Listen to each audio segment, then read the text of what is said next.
Imagina só a cena. Em 1808, fugindo de Napoleão, a coroa portuguesa faz algo que ninguém jamais imaginou: transferir a capital inteira do império para sua colônia mais distante, o Brasil.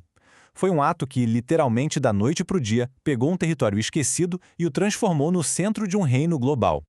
Pois é, a pergunta que fica é essa: como é que um ato de puro desespero, de sobrevivência, essa travessia doida de 15 mil pessoas pelo Atlântico, acaba se tornando o motor que construiu uma nação? A resposta para essa pergunta, gente, simplesmente redesenhou o mapa da América do Sul para sempre. Para a gente ter uma ideia do tamanho da mudança, essa comparação aqui é fundamental. Dá uma olhada. Antes de 1808, o Brasil era mantido de propósito no atraso. Olha a coluna da esquerda. Era proibido imprimir um livro sequer. Não tinha uma universidade e a economia era super primitiva. Agora olha para a direita. Em pouco mais de 10 anos, surgem a imprensa régia, a primeira escola de medicina, o Banco do Brasil. Foi uma verdadeira revolução. Vamos começar pelo cenário que a corte encontrou. O Rio de Janeiro daquela época não era nenhum cartão postal, viu? Era uma cidade colonial, com pouquíssima estrutura, saneamento quase zero e um monte de doença tropical por todo lado. Ou seja, completamente despreparada para ser a nova capital do império. Na prática, o Brasil parecia mais um conjunto de ilhas, um arquipélago de províncias que mal conversavam entre si. Viajar por terra era uma aventura quase impossível, e o mais doido é que isso era de propósito. A coroa portuguesa proibia abrir estradas para dificultar o contrabando de ouro e diamante, mantendo a colônia toda fragmentada e mais fácil de controlar. Agora, se prepara para esse número porque ele é bem chocante. Mesmo 10 anos depois da chegada da corte, em São Paulo, que era uma das províncias mais importantes, a alfabetização entre homens livres era de só 2,5%. Era um país sem livros, sem jornais, sem educação formal nenhuma. Depois de uma viagem terrível, finalmente, em março de 1808, a Esquadra Real surge na Baía de Guanabara. A cidade foi a loucura.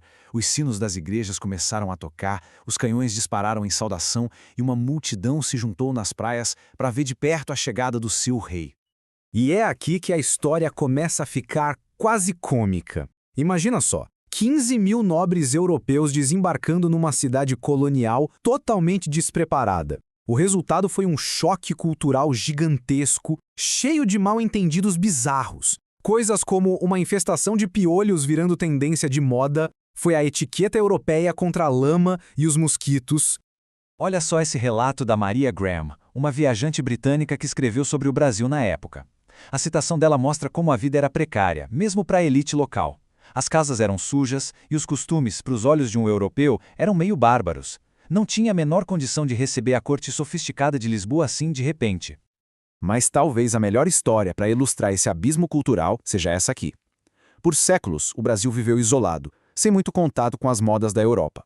Então, quando as nobres portuguesas desembarcaram usando turbantes para esconder as cabeças raspadas por causa de uma infestação de piolhos, as mulheres da elite do Rio, loucas por uma novidade, acharam que aquilo era a última moda de Paris e correram para imitar.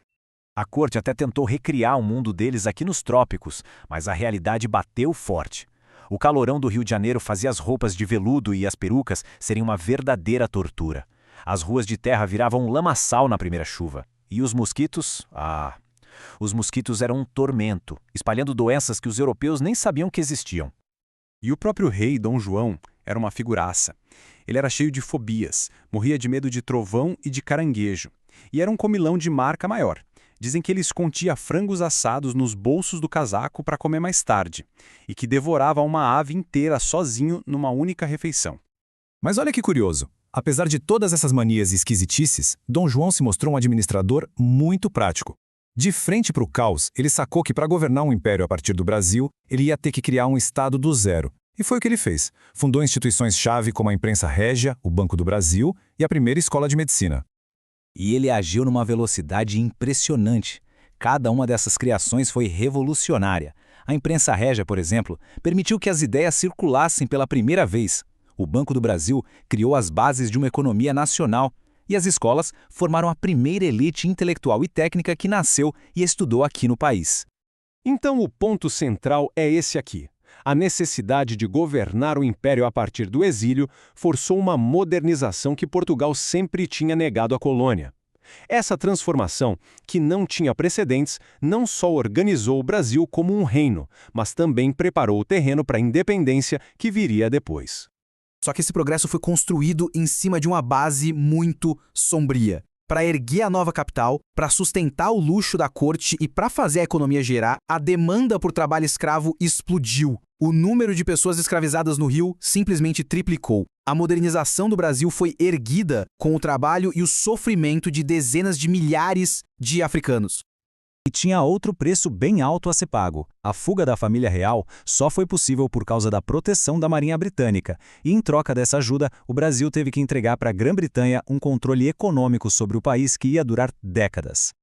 A primeira grande atitude de Dom João no Brasil foi decretar a abertura dos portos. Na prática, isso acabou com o monopólio comercial de 300 anos que Portugal tinha sobre o Brasil. E, claro, escancarou o mercado brasileiro para os produtos britânicos. Foi o começo de uma nova era de dependência econômica.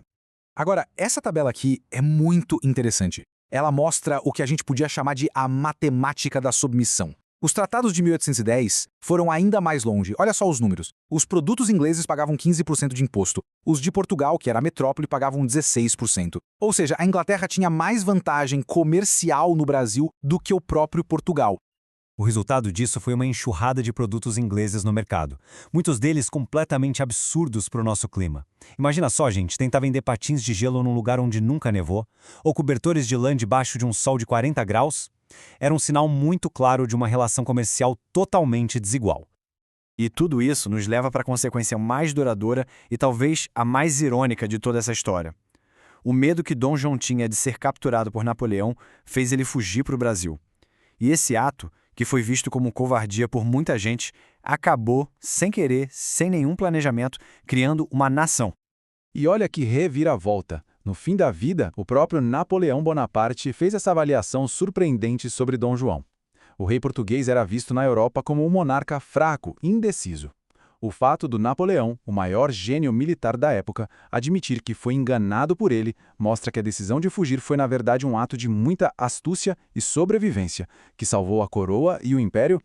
Os historiadores concordam num ponto. Se a corte nunca tivesse vindo para o Rio, o Brasil, como a gente conhece hoje, provavelmente não existiria. As diferenças gigantescas entre as regiões, tipo os interesses dos fazendeiros do Sul contra os dos produtores de açúcar do Nordeste, teriam explodido. Teria acontecido aqui o mesmo que aconteceu na América Espanhola, que se dividiu em mais de 10 países. Portanto, a grande sacada é esta. Ao instalar a capital do Império no Rio de Janeiro, Dom João criou um centro político, administrativo e simbólico muito poderoso. Esse centro de gravidade funcionou como uma cola, que manteve essa colônia imensa e cheia de diferenças unida durante as crises que levariam à independência. Isso nos deixa com uma pergunta fundamental para refletir. A história é cheia dessas ironias, né? A fuga de um rei medroso para salvar a própria pele acabou criando, quase que por acidente, a maior nação da América Latina. Fica aí o pensamento. Será que o Brasil, com essa unidade e esse tamanho todo, existiria sem aquele ato de desespero?